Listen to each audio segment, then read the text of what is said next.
नमस्कार दोस्तों। साल 2024 में सबसे बड़ी निर्जला एकादशी कब है और इस दिन घर में किस दिशा में स्वास्तिक चिन्ह बनाए, स्वास्तिक बनाने का महत्व क्या है? आइए जानते हैं दोस्तों। निर्जला एकादशी तिथि भगवान विष्णु को समर्पित है। माना जाता है इस दिन भगवान विष्णु का व्रत करने से और उनकी पूजा करने से सभी पापों का नाश हो जाता है और मोक्ष की प्राप्ति होती है। ज्येष्ठ माह के शुक्ल पक्ष की निर्जला एकादशी दोनों ही बहुत महत्वपूर्ण मानी जाती है। ज्येष्ठ माह में गर्मी चरम पर होती है और एकादशी में 24 घंटे व्रत किया जाता है, जो बहुत कठिन होता है। आइए जानते हैं इस साल निर्जला एकादशी 2024 की डेट, पूजा मुहूर्त और क्यों किया जाता है ये व्रत। ज्येष्ठ मास के शुक्ल पक्ष की निर्जला एकादशी तिथि 17 जून 2024 सोमवार को सुबह 0:38 पर शुरू होगी और अगले दिन 18 जून 2024 मंगलवार को प्रातः 6:24 पर समाप्त होगी। इस साल निर्जला एकादशी 17 और 18 जून दोनों दिन है। इस निर्जला एकादशी का क्या महत्व होता है दोस्तों? अपार शब्द का अर्थ होता है असीमित, यानी कि निर्जला एकादशी का व्रत करने वालों को असीमित सुख और धन की प्राप्ति होती है। इसी कारण इसे निर्जला एकादशी कहा जाता है। इतना ही नहीं, निर्जला एकादशी को असीमित लाभ देने वाली एकादशी भी कहा जाता है। निर्जला एकादशी समस्त पापों से मुक्ति दिलाने वाली एकादशियों में से एक मानी जाती है। ऐसी मान्यता है कि इस व्रत को करने से पापों का अंत होता है। इतना ही नहीं, व्यक्ति को कई तरह के रोग, दोष और आर्थिक समस्याओं से भी छुटकारा मिलता है और अक्षय पुण्य की प्राप्ति होती है। पांडवों ने श्री कृष्ण के मार्गदर्शन में इस व्रत को करके महाभारत युद्ध में विजय प्राप्त की थी। दोस्तों, यह निर्जला एकादशी मंगलवार के दिन पड़ रही है, जिस वजह से इस दिन 3 बड़े योगों का निर्माण हो रहा है, जो कि है धन लक्ष्मी योग, अमृत सिद्धि योग और गजकेसरी योग। दोस्तों, इन 3 योगों के निर्माण की वजह से इस निर्जला एकादशी पर भगवान विष्णु और महालक्ष्मी की असीम कृपा बरसने वाली है। और अगर इस दिन आप चुपचाप किसी को बिना बताए स्वास्तिक से जुड़ा यह अचूक उपाय कर लेते हैं, तो आपकी सभी समस्याओं का हल संपूर्ण रूप से हो जाएगा। दोस्तों, 2 जून को पड़ने वाली अपरा एकादशी को सभी एकादशी में सबसे बड़ी मानी जाती है। इस दिन स्वास्तिक से जुड़ा यह अचूक उपाय आपकी हर परेशानी को हल कर देगा, चाहे वह धन को लेकर हो या सेहत या संतान की प्राप्ति को लेकर। इसीलिए दोस्तों, वीडियो को आखिर तक जरूर देखें। और दोस्तों, अगर आप भी अपने जीवन में भगवान श्री हरि विष्णु की कृपा पाना चाहते हैं, तो इस वीडियो को लाइक करके कमेंट में जय श्री हरि जय मां लक्ष्मी लिखना ना भूले। दोस्तों, अपरा एकादशी का दिन श्री हरि विष्णु को समर्पित है। इस दिन जगत के पालनहार श्री हरि विष्णु अपनी 4 महीने की योग्य निद्रा से जागते हैं। इसके बाद से ही सभी मांगलिक काम आरंभ हो जाते हैं। इसके अलावा एकादशी भगवान विष्णु को प्रसन्न करने के लिए भी बेहद उत्तम मानी जाती है। इस दिन भगवान विष्णु को प्रसन्न करने के लिए कुछ लोग व्रत रखते हैं और पूजा करते हैं। इस दिन सच्ची श्रद्धा और भक्तिभाव से भगवान विष्णु की पूजा करने से सभी मनोकामना पूर्ण होती है। दोस्तों, स्वास्तिक अत्यंत प्राचीन काल भारतीय संस्कृति में कल्याणकारी चिन्ह समझा जाता रहा है। इसीलिए कि किसी भी शुभ काम को करने से पहले स्वास्तिक चिन्ह अंकित करके उसका पूजन किया जाता है। मान्यता है कि ऐसा करने से कामों में सफलता मिलती है, क्योंकि स्वास्तिक के चिन्ह को शुभता का चिन्ह समझा जाता है। इस तरह स्वास्तिक का अर्थ अच्छा या मंगल करने वाला ऐसा बताया गया है। मेन वर्णित है स्वस्तिक सर्वदा रुद्र, अर्थात सभी दिशाओं में सबका कल्याण हो। इस तरह स्वास्तिक एक शब्द से किसी व्यक्ति या जाति विशेष का नहीं, परंतु संपूर्ण विश्व के कल्याण या वासुदेव की भावना निहित है। किसी भी शुभ काम को करने से पहले गणेश जी का नाम लेते हैं और हिंदू धर्म में स्वास्तिक को गणेश जी का भी प्रतीक समझा जाता है। वैसे तो किसी भी शुभ काम को पहले स्वास्तिक बनाकर ही थाली में रखते हैं और पूजा करते हैं, क्योंकि ऐसा करने से में खुशियां बढ़ती हैं। स्वास्तिक में 4 तरह की रेखाएं होती हैं और इनका आकार भी एक समान ही होता है। ऋग्वेद की भाषा में स्वास्तिक को सूर्य का प्रतीक समझा गया है और उसकी 4 भुजाओं को उपमा दी गई है।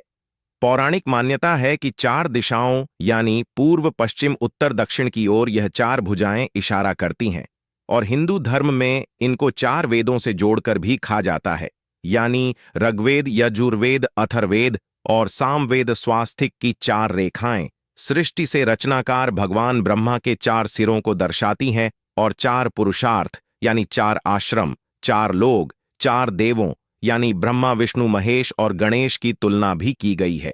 इसके मध्य में जो बिंदु है भगवान विष्णु की नाभि मानी जाती है, जिसमें से भगवान ब्रह्मा प्रकट होते हैं। और स्वास्तिक की 4 रेखाएं एक घड़ी की में चलती है, जो संसार की सही दिशा में चलने का चिन्ह है। यह है स्वास्थ्य महत्ता। इस एकादशी के दिन घर के मुख्य द्वार पर शुभ मंगल चिन्ह स्वास्तिक स्वरूप बनाए। आप चावल और कुमकुम की सहायता से बना सकते हैं।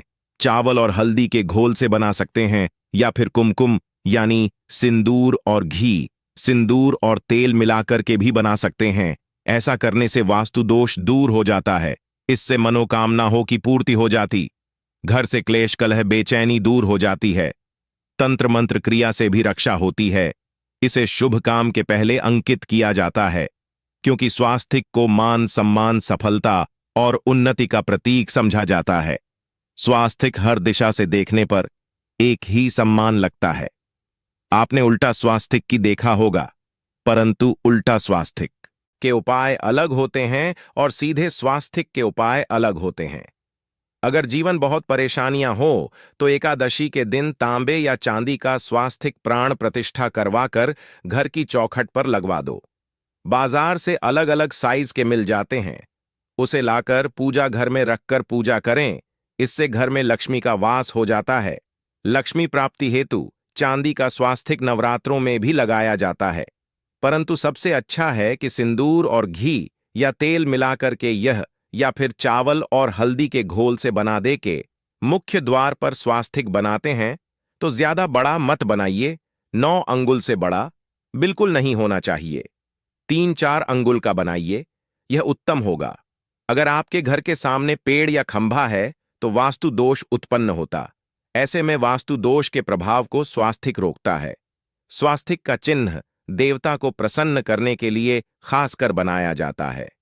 एकादशी तिथि पर आप थाली में या चौकी पर स्वास्तिक बनाकर उस पर मूर्ति करते हैं तो देवता प्रसन्न हो जाते हैं। आप चाहे तो घर के मंदिर में इष्ट देवता के पास स्वास्तिक का चिन्ह रख सकते हैं। तो दोस्तों, स्वास्तिक के कौन कौन से उपाय घर में लाते हैं, धन प्राप्ति कराते हैं, जानते हैं इस वीडियो में। परंतु दोस्तों, उससे पहले आपसे रिक्वेस्ट करते कि वीडियो को लाइक जरूर करिएगा, दोस्तों को शेयर कर दीजिएगा, और अगर अभी तक आपने चैनल को सब्सक्राइब नहीं किया है तो चैनल को सब्सक्राइब करके बेल आइकॉन जरूर दबाइए। दोस्तों, इस एकादशी पर मुख्य द्वार की दहलीज के दोनों तरफ स्वास्तिक का चिन्ह बनाकर उसकी पूजा करें। स्वास्तिक पर चावल की ढेरी बनाएं और एक एक सुपारी रख दें, तो ऐसा करने से अपार धन की प्राप्ति होती है, कामों में सफलता मिलती है। इस एकादशी के दिन नहाने के पानी में तुलसी का पत्ता या बेलपत्र डालकर नहाएं। यह स्नान के जल में जब आप बेलपत्र डाल देते हैं तो सभी तीर्थ स्थानों में स्नान करने सम्मान, पुण्य फल आपको हासिल हो जाते हैं। आप चाहे तो मैं कुशाघास भी डालकर नहा सकते हैं। एकादशी पर भगवान श्री हरि विष्णु जी के साथ ही महालक्ष्मी और भगवान शिवा की पूजा करें। इस दिन इनके संयुक्त पूजन से आपके जीवन की सारी परेशानियां समाप्त हो जाती हैं। इस दिन आप अपने घर के पूजा स्थान पर एक में कुमकुम से स्वास्तिक बना लें। स्वास्तिक के ऊपर थोड़े से अक्षत और एक सुपारी रख दें। इसे 21 दिन तक वहीं रहने दें। बाद में सुपारी को उठाकर की मूर्ति के पास रख दें। 21 दिन तक यह बने रहने से आपके जीवन में कभी धन की कभी कमी नहीं होती।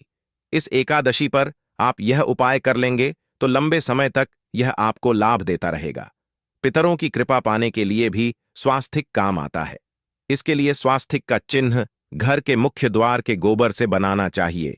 इससे घर की सुख शांति बनी रहती है, पितरों की कृपा बरसती है। दोस्तों, कहा जाता है कि एकादशी के दिन पीपल की जड़ में अगर एक लोटे जल में एक छुटकी काले तिल और थोड़ी सी शक्कर डालकर जल अर्पित करें तो इससे पितृदेव की विशेष कृपा मिलती है और धन लक्ष्मी भी प्रसन्न हो जाती है। धन दौलत, सुख, समृद्धि, यश, मान, सम्मान में वृद्धि होती चली जाती है। अगर आपकी कोई विशेष मनोकामना है, उस मनोकामना की पूर्ति के लिए आप एक विशेष उपाय कर सकते हैं दोस्तों। कई बार लंबे समय तक हम किसी मनोकामना को लेकर चलते हैं, अनेक प्रयासों बाद भी पूर्ण नहीं हो पाती। ऐसे में एकादशी के दिन आप आसपास के किसी भी मंदिर में जाकर मंदिर की दीवार पर सिंदूर से उल्टा स्वास्तिक बना दें। मनोकामना पूर्ति की प्रार्थना भगवान से करें, जरूर पूर्ण हो जाएगी। और जब आपकी मन्नत पूरी हो जाए तब जाकर वहीं पर सीधा स्वास्तिक बना दें और भगवान को धन्यवाद दें। इस एकादशी पर भगवान श्रीहरि की पूजा करेंगे तो उन्हें 2 हल्दी की गांठें जरूर अर्पित की और बाद में हल्दी की गांठ को पीले कपड़े में लपेटकर तिजोरी में रख दें। आपने पहले भी हल्दी की गांठें रखी हों, ई है तो उसको ही पूजक वापस रख दे। दोस्तों, एकादशी पर विष्णु जी की पूजा में उन्हें केसर कमल का पुष्प के लिए गेंदे का फूल अर्पित करें। जिस थाल को आप गन्ने से बजाएंगे उस थाल में भी सिंदूर से एक स्वास्तिक का चिन्ह जरूर बना लें। उस स्वास्तिक के दोनों तरफ 2 खड़ी रेखाएं भी बनाएं। फिर उस थाली को हुए प्रभु को जगाए मंगलाचार कीजिए। यह स्वास्तिक का चिन्ह आपके जीवन की सारी परेशानियों को दूर करेगा, जीवन में खुशी। इस एकादशी के दिन विशेष मंत्र का जाप जरूर करें। आप मंत्र का जाप कर सकते हैं या फिर विष्णु जी के महामंत्र ओम नमो भगवते वासुदेवाय का, इसमें से किसी भी एक मंत्र का जाप कर सकते हैं। जो भी मंत्र आसान लगे उसका जाप कर ले। इस एकादशी के दिन अपनी मनोकामना की पूर्ति के लिए यह उपाय कर सकते हैं। आप तुलसी में जब जल अर्पित करेंगे तब 1 लोटे में जल लेकर उसमें चुटकी हल्दी, 2-4 बूंदे दूध, थोड़ी सी मिश्री और 1 चुटकी अक्षर डालकर ही अर्पित करें। और शाम के समय तुलसी के समक्ष घी का दीपक जलाए। इस दीपक में एक सिक्का रख दें और बाद में इस सिक्के को उठाकर संभाल के रखें। तुलसी को विष्णु प्रिय भी कहते हैं, इसलिए देवता जब जागते हैं तो सबसे पहले प्रार्थना तुलसी की सुनते हैं। वैसे यह सिक्का रोज के दीपक में भी आप डालकर दीपक जला सकते हैं। ऐसा करने से सिक्का सिद्ध हो जाएगा। फिर जब भी महत्वपूर्ण काम से आप घर से बाहर है तो इस सिक्के को साथ में रखकर निकले। आपको काम में सिद्ध जरूर हासिल मिलेगी। इस दिन दीपक का उपाय जरूर ही करें। एक दीपक घर के मुख्य द्वार पर अंदर की तरफ से या फिर पास के किसी मंदिर में, एक दीपक तुलसी के नीचे, एक दीपक अपने घर के पूजा स्थान पर इस दिन जरूर जलाए। पूजा के बाद आरती जरूर करें। आरती की थाल में कुमकुम से स्वास्तिक बनाकर उस पर फूलों की पंखुड़ी और थोड़े अक्षत रखकर फिर दीपक जलाकर प्रभु की आरती करें, सर्वोत्तम होगा। परंतु याद रखें कि भगवान श्री हरि विष्णु को अक्षत अर्पित नहीं किए जाते, मां लक्ष्मी को अर्पित किए जाते हैं। अगर विष्णु जी को अर्पित करना चाहते हैं तो हल्दी से रंगा करर ही पी लें। अक्षत अर्पित करें तो दोस्तों विधि विधान से इस दिन पूजा आराधना करें, स्वास्तिक के उपाय जरूर करें और विष्णु जी के साथ ही शिवाजी और माता लक्ष्मी की असीम कृपा पाको सुंदर बनाए। दोस्तों, भगवान विष्णु की कृपा के लिए इस एकादशी के दिन स्नान करते समय पानी में 1 चुटकी हल्दी डाल लें। इसके बाद स्नान करें और पीले रंग के वस्त्र धारण करके भगवान विष्णु की विधि विधान से साधना करें। इस एकादशी के दिन श्रीहारिका सबसे पहले गाय के दूध से और फिर शंख में गंगाजल भरकर स्नान कराए। इसके बाद उन्हें पीले रंग के वस्त्र अर्पित करें। मानता कि इस एकादशी के दिन ऐसा करने से भगवान विष्णु का विशेष आशीर्वाद हासिल होता है। इस एकादशी के दिन भगवान विष्णु की पूजा करते समय उन्हें केसर अथवा पीले चंदन या हल्दी का तिलक लगाए। साथ ही साथ भगवान विष्णु के प्रिय पीले रंग के फूल और पीले फल चढ़ाए। मान्यता है कि इस उपाय को करने से भगवान विष्णु शीघ्र ही प्रसन्न होकर भक्तों को मनचाहा आशीर्वाद देते हैं। आपके नजदीक भगवान विष्णु का मंदिर ना हो तो आप भगवान विष्णु के अवतार भगवान श्री कृष्ण की मूर्ति की भी पूजा करके इस एकादशी का पुण्य फल हासिल करें। ईश्वर की साधना आराधना में मंत्र जप का विशेष महत्व होता है। ऐसे में आज इस एकादशी के दिन भगवान विष्णु की कृपा पाने के लिए ओम नमो भगवते वासुदेवाय नमः मंत्र का जप जरूर करें। यदि संभव हो तो इस मंत्र का जाप तुलसी या पीले चंदन की माला से करें। धार्मिक और पौराणिक मान्यताओं के अनुसार पीपल के पेड़ में भगवान विष्णु का वास होता है। ऐसे में एकादशी के दिन पीपल के पेड़ में जल जरूर अर्पित करें कि पूर्ति के लिए इस दिन दूध मिला हुआ जल भी पीपल में चढ़ा सकते हैं। अगर आप एकादशी की पूजा का पूरा फल हासिल करना चाहते हैं तो इस दिन भगवान विष्णु की पूजा में शुद्ध घी का दिया जरूर जलाएं। साथ ही भगवान विष्णु को अर्पित किए जाने वाले में तुलसी के पत्ते जरूर रखें। मान्यता है कि तुलसी के दिन भगवान भोग ग्रहण नहीं करते हैं। तो दोस्तों, आपको हमारी वीडियो कैसी लगी हमें कमेंट में जरूर बताइएगा और इस चैनल को सब्सक्राइब जरूर करें।